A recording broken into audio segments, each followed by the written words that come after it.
Okay, this is your hopper cover with gasket installation video. Here's your hopper cover. It comes with the knob. Also comes with a full 15-foot roll of fire black. And you're going to need a pencil, a tape measure, and some scissors. That's all you need for the install. So you're going to start off by sticking your gasket on to the cover itself. So all you do is, pull it out, kind of measure. You don't really even have to measure. I mean, just put it flush on one end and then cut your length with the scissors. Just eye it and snap. It cuts real easy with the scissors. This is just sticky back. Peel that off, stick it on there. You want to stick it on there, do the outside first and then do one side that's double. And that double thickness is for the extra width here, so it stays sealed all the way over here.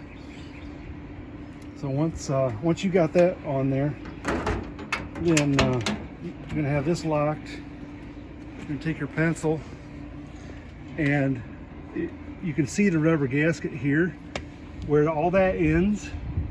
You're going to have to get down low so you can see through.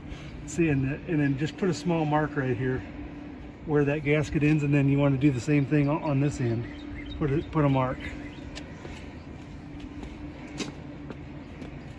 Then open it up. Place your hopper cover on here, and now you want to center it. I obviously already have my gasket on mine, but pretend that's not there. Just center it on here, and the outside two edges, the rubber gasket here is pretty much flush with the end. So as far as centering it this way, it's about 1.16 inches from each side. And just measure that out and get that. Now we've got to do it this way.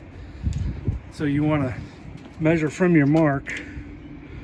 It's about 13/16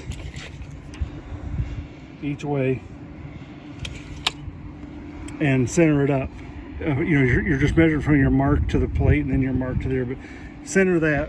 And all that's doing is giving you a benchmark on where to put the gasket. So you leave this set on there, and then you're just, pull this out. This is 3/4 inch wide gasket. So, if you want to, you can, put it flush here and then just make it 1.5 inches longer than that and cut it. And then, peel off and stick it on here. And then butt these up to it. But when you just want to make sure your butt joints are super tight. Even if you have to kind of mushroom it to each other. So you end up putting your 4 pieces on, and try not to get them too tight up against this. That way this goes in there pretty easy. I mean, you can see mine's got a little play to it. Just making it easier for use later on. But once you get that gasket going, now you've got to adjust the latch. You may not have to, but if it's super tight to pull this down and get a full latch out of it, adjust this.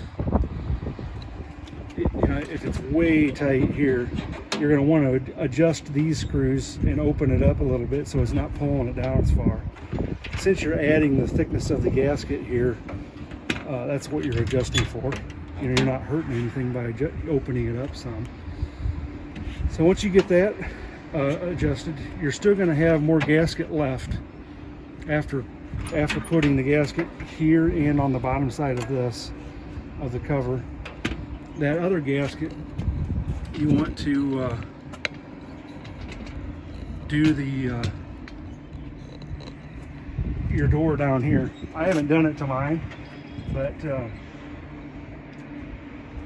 you're just going to do a similar thing. You want to clean this up good, and then peel and stick and put your gasket on here. You're going to have to notch around this switch a little bit. But all you're wanting to do is make it so this likes to stick onto here from the heat, and until it gets dirty, it stays sticking, but by putting the gasket on there, it gives you a better seal and it stops sticking. So just put it on there. Here by the switch, it's pretty thin, the metal is, so you make sure you're covered. It's only about 1/8 of an inch wide right there. But wrap that. If you don't want to, you don't have to, but you'll have enough gasket to do that as well. So that being said, this is the hopper cover install video. You can get these. You get the stainless. It's 20 gauge stainless. You get the knob with it, and you get a full roll of fiber black. And you can get that at clothesmods.com.